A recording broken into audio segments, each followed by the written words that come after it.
मतलब convex mirror में concave की तरफ मल्टीपल पॉसिबिलिटीज नहीं है, उसमें 6 पॉसिबिलिटीज थी, यहाँ ओनली 2 पॉसिबिलिटी है। First is object at infinity and second is object between infinity and P. Confirm? तो कॉन्वेक्स मिरर की 2 पॉसिबिलिटीज में से फर्स्ट पॉसिबिलिटी पर वर्क करेंगे।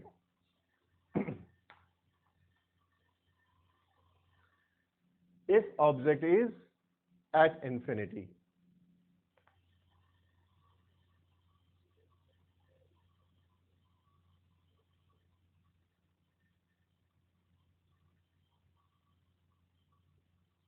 ऑब्जेक्ट एट इंफिनिटी, जब ऑब्जेक्ट इंफिनिटी पर होगा तो उससे आने वाली रेस पैरेलल होंगी। किसके पैरेलल? प्रिंसिपल एक्सिस के पैरेलल। Suppose there is one ray जो कॉन्वेक्स मिरर पर इंसिडेंट होती है, आफ्टर रिफ्लेक्शन वो रे कुछ ऐसे लौट जाती है, ऐसे इंसिडेंट हुई, it is incident ray, it is reflected ray, it is virtual रे। रे वापिस अंदर मिरर के अंदर नहीं जा सकती, यहां से टकरा के लौट गई, हमने माना कि इधर चलेगी। एक और रे डिजाइन करते हैं, पैरेलल आ रही है, प्रिंसिपल एक्सिस के पैरेलल आई, ये रहा फोकस, और ये ऐसे लौट गई। दोनों ही रेज रियल वर्ल्ड में नहीं मिल सकती, वर्चुअल पॉसिबिलिटीज है कि ये दोनों रेज कहां पर जाके मिल रही हैं? ऐप पर, मतलब यहां पर इमेज का फॉर्मेशन होगा। Image front of the mirror बनेगी या बिहाइंड द मिरर बनेगी? इमेज बिहाइंड द मिरर बनेगी। किस रेस से मिलके बनेगी? वर्चुअल रे से मिलके बनेगी। यदि वर्चुअल रे से मिलके बनेगी तो इमेज का नेचर कैसा होगा? Virtual and erect. So there are 3 possibilities. First is position of image. Second is nature of image.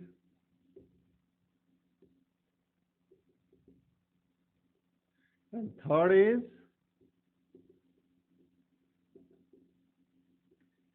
size of image. Now, tell me, position of image. Image की पोजीशन कहां पर है? At focus. Nature of image कैसा होगा?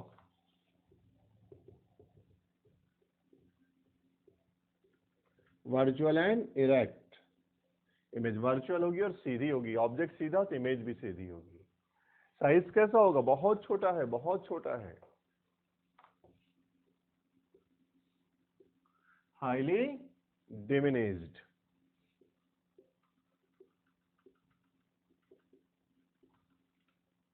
Highly diminished. यदि object convex mirror के front पर infinity पर होता है तो पोजीशन ऑफ इमेज फोकस होता है, nature of image virtual and erect होता है, और size of image highly diminished होता है, पॉइंट साइज होता है। We can write it point size also. Is it clear? अब ऑब्जेक्ट को खींच के पास में लाते हैं। एरा first diagram, now the second possibility, जब इमेज को हम थोड़ा सा पास लेकर आ जाए।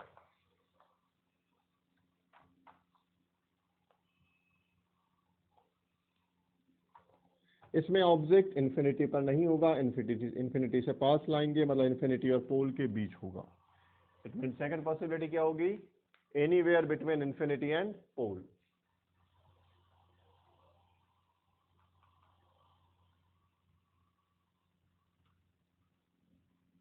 Object anywhere between infinity and pole. इस केस में draw the convex mirror,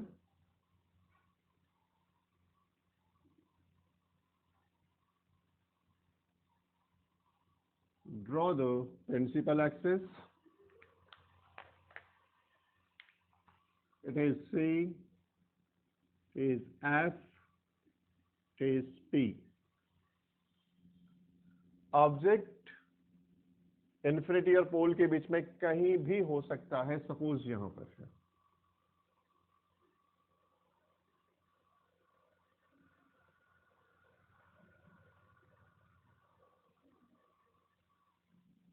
object से मल्टीपल रेज आ रही होंगी। हम फर्स्ट रे इमेजिन करते हैं। फर्स्ट रे जो प्रिंसिपल एक्सिस के पैरेलल आती है। बेटा अब आप बताएं, अगर प्रिंसिपल एक्सिस के पैरेलल आती है तो क्या होगा? इस प्रकार से रिफ्लेक्ट होगी कि हमें लगेगा फोकस से जा रही है, एक्चुअली वो ऐसे चली गई है, ऐसे आई और ऐसे चली गई। हमने वर्चुअल साइड में भी उसको बना के रखा है। एक और रे इमेजिन करते हैं। सपोज एक रे पोल पर इंसिडेंट होती है, एंगल आई तो उतना ही एंगल बना के लौट जाएगी, ऐसे लौट गई।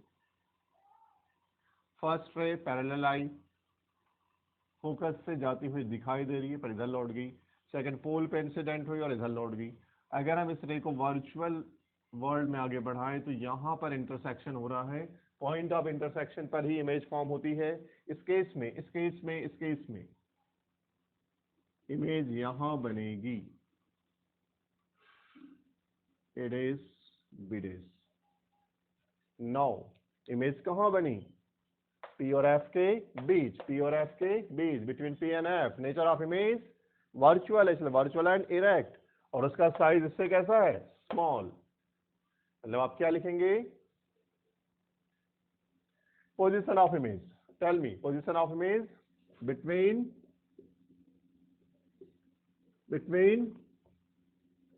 P and F। Nature of image virtual and erect. Size of image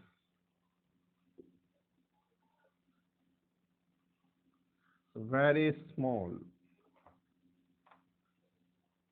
तो कॉन्वेक्स मिरर के लिए two possibilities, object at infinity and second is object anywhere between infinity and pole of the mirror.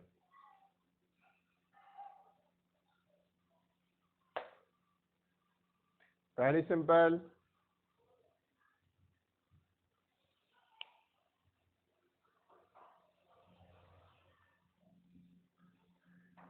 Sir आपने इतना पढ़ा है, मुझे यही तो बताएं कहाँ यूज कर रहे हैं? हमने कभी देखा है कॉनकेव मिरर और कॉन्वेक्स मिरर को? यस, हमारी डेली लाइफ में बहुत सारे यूज हैं इनके। हेडिंग होगी use of concave mirror. Concave mirror के यूज क्या है? घरों में टॉर्च है,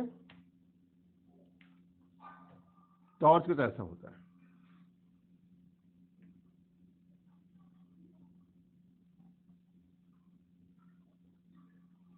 यहां पर एक बल्ब लगा होता है,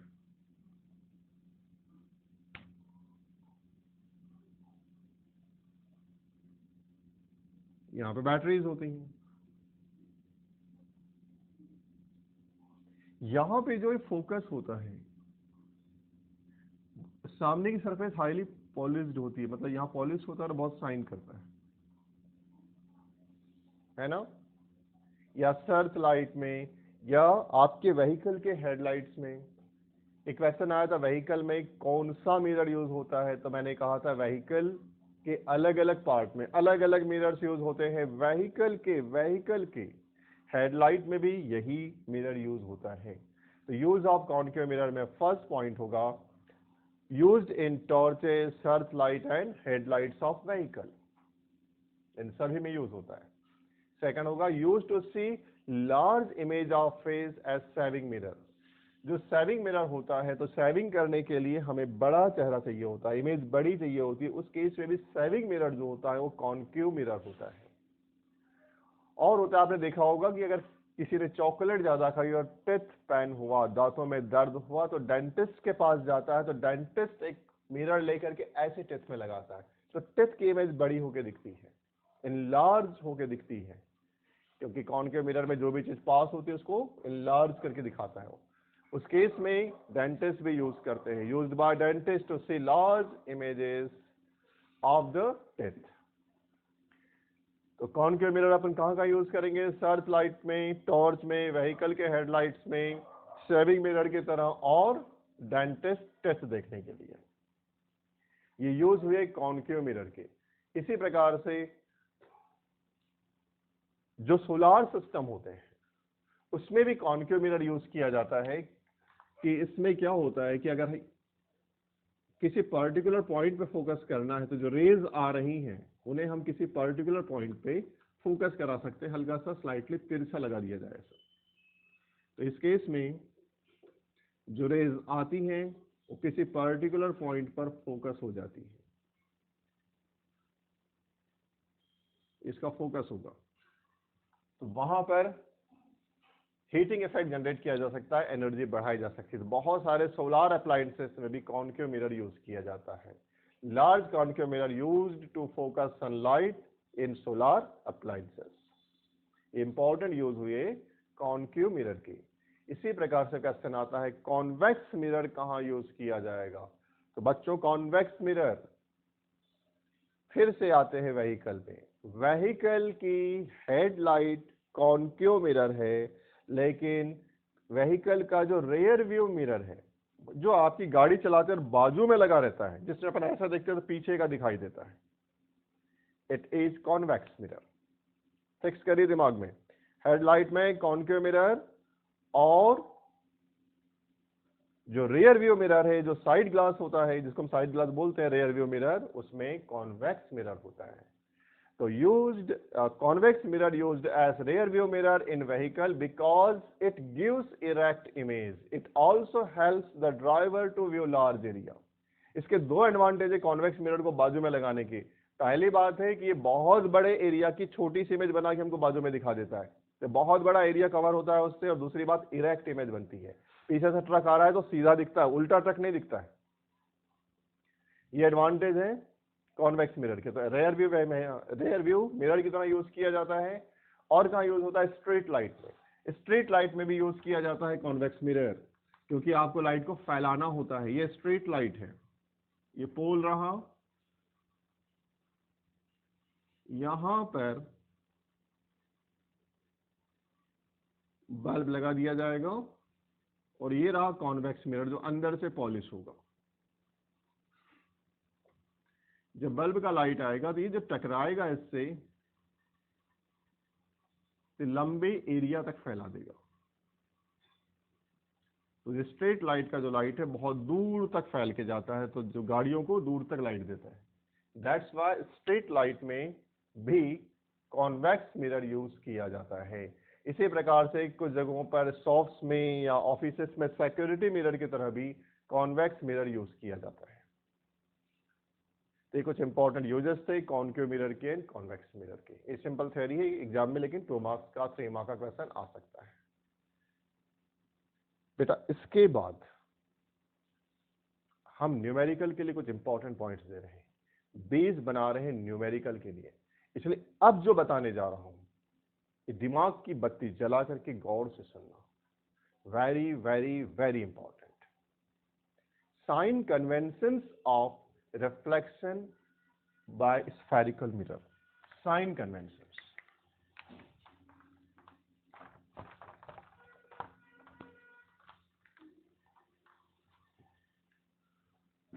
मतलब कि किस वैल्यू को हम पॉजिटिव ले और किस वैल्यू को हम नेगेटिव ले, क्योंकि जब न्यूमेरिकल प्लेस करेंगे वहां पे बहुत मायने रहेगा कि कहां प्लस लगाना है और कहां माइनस लगाना है। अगर आपने इसमें गलती कर दी तो आपके रिजल्ट सही नहीं आएंगे। इसलिए very very very very very important कि आप साइन कन्वेंशंस को बहुत अच्छे से फोकस करें। First thing, the object is always placed to the left side of mirror। जो मैंने पहले से बता के रखा है आपको, ऑब्जेक्ट हमेशा मिरर के लेफ्ट साइड में प्लेस किया जाएगा। सपोज ये मिरर है, कोई भी मिरर हो, चाहे वो प्लेन मिरर हो, चाहे वो कॉनकेव मिरर हो, चाहे वो कॉन्वेक्स मिरर हो, ऑब्जेक्ट हमेशा इसके लेफ्ट हैंड साइड पर ही होगा। ऑब्जेक्ट हमेशा इसके लेफ्ट हैंड साइड पर ही होगा। Is it clear? The object is always placed to the left side of mirror. Second point, all distance should be measured from pole parallel to principal axis. सारे measurements pole से किए जाएंगे। Distance तो बताने object कितनी दूरी पर है। द डिस्टेंस ऑफ ऑब्जेक्ट लिखा 10 सेंटीमीटर, 20 सेंटीमीटर, 50 सेंटीमीटर, बट कहां से? पोल से। सारे डिस्टेंस मेजर किए जाते हैं पोल से। जैसे मैं आपसे कहूं कि ये ऑब्जेक्ट इस मिरर से 10 सेंटीमीटर की दूरी पर है, तो दिस इज पोल। पोल से डिस्टेंस दिया है प्रिंसिपल एक्सिस के पैरेलल। डिस्टेंस हमेशा पोल से मेजर किया जाता है। इसका पोल ये होगा, तो 10 सेंटीमीटर यदि बोला तो ये 10 सेंटीमीटर ये डिस्टेंस होगा। यहां भी एग्जैक्टली इसका पोल ये होगा, तो 10 सेंटीमीटर ऐसे मेजर होगा। पक्की बात। पहला, मिरर के लेफ्ट हैंड साइड में ऑब्जेक्ट प्लेस किया जाएगा और सारे मेजरमेंट्स पोल से किए जाएंगे प्रिंसिपल एक्सिस के पैरेलल। थर्ड पॉइंट, पी को हम ओरिजिन मानते हैं। मतलब जैसे कि आपको याद होगा ज्योमेट्री में यहां पे ओरिजिन होता है, याद करिए मैथ्स में जो पढ़ा होगा। इधर क्या होता है? प्लस प्लस माइनस माइनस, और यहां पे 0 0। It is origin. याद आता है? Very good. यहां हम कह रहे हैं कि take P as origin. Distance measured right of the origin are taken positive and left of the origin are taken negative। मतलब ओरिजिन से लेफ्ट में जो भी लेंगे वो नेगेटिव होगा, और ओरिजिन से राइट में जो भी लेंगे वो पॉजिटिव होगा। ओरिजिन से इट इज ओरिजिन। अब इसको मैं यहां पे पी लिख सकता हूं क्योंकि हम तो पोल से मेजर करते हैं इसमें मिरर में। तो पी के लेफ्ट में जो भी वैल्यूज होंगी, सारी की सारी वैल्यूज कैसी होंगी? नेगेटिव। लेकिन राइट हैंड साइड में सारी की सारी वैल्यूज कैसी होगी? पॉजिटिव। इट मीन्स अगर ऑब्जेक्ट हम हमेशा लेफ्ट में रखते हैं, मतलब पोल के लेफ्ट में होगा, इट मीन्स ऑब्जेक्ट डिस्टेंस हमेशा नेगेटिव होगा। Is it clear? तो डायग्राम में 10 सेंटीमीटर लिखा है, लेकिन जब वैल्यू प्लेस करेंगे तो इस वैल्यू को बोला जाएगा -10 centimetre,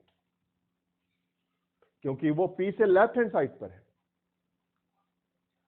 We take P as origin, distance measured right of the origin are taken positive and left of the origin are taken negative। Left और राइट का चक्कर क्लियर हुआ। इस साइड है पॉजिटिव नेगेटिव होगा, इस साइड है पॉजिटिव होगा। लेकिन आपने देखा इमेज दो प्रकार से बनती है, इमेज ऊपर ही बनती है और इमेज नीचे भी बनती है। Perpendicular to and above principal axis are taken positive and perpendicular and below principal axis taken negative। अगर प्रिंसिपल एक्सिस से ऊपर ऑब्जेक्ट है, ऊपर है तो पॉजिटिव। ऑब्जेक्ट हमेशा मिरर के लेफ्ट हैंड साइड में और प्रिंसिपल एक्सिस के ऊपर रखा जाता है। मिरर के लेफ्ट हैंड साइड में और प्रिंसिपल एक्सिस के ऊपर रखा जाता है। तो ये जो डिस्टेंस है, इसकी जो हाइट है, ये हमेशा पॉजिटिव होगी क्योंकि ऊपर रहेगा। बेटा दो चीजें पक्की होगी, क्योंकि ऑब्जेक्ट प्रिंसिपल एक्सिस से ऊपर रहेगा इसलिए उसकी हाइट हमेशा पॉजिटिव होगी। ऑब्जेक्ट की हाइट हमेशा पॉजिटिव होगी और ऑब्जेक्ट का डिस्टेंस हमेशा नेगेटिव होगा। ऑब्जेक्ट की हाइट हमेशा पॉजिटिव होगी और ऑब्जेक्ट का डिस्टेंस हमेशा नेगेटिव होगा। इमेज अगर इधर बनती तो नेगेटिव होगी, अगर डिस्टेंस की बात कर रहा हूं, अगर इमेज इस साइड बनती है तो डिस्टेंस नेगेटिव होगा, लेकिन अगर बिहाइंड द मिरर बनती है तो डिस्टेंस पॉजिटिव होगा। यदि इमेज प्रिंसिपल एक्सिस के ऊपर बनती है, मतलब इरेक्ट होती है, ऊपर बनती है तो पॉजिटिव होगी और नीचे बनती है तो नेगेटिव होगी। These are known as sign conventions. थोड़ा सा मुश्किल है पर ये जरूरी है, इसके बगैर काम नहीं चलेगा। कंफर्म? साइन कन्वेंशंस को प्रॉपर स्टडी करना पड़ेगा, कब पॉजिटिव लेना है, कब नेगेटिव लेना है, और कुछ स्टैंडर्ड सिंबल्स भी यूज करेंगे, ध्यान दीजिएगा।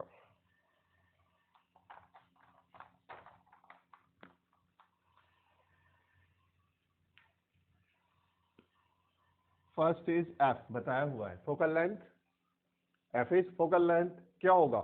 Distance between F and pole. What is F? Focal length, distance between focus point and pole.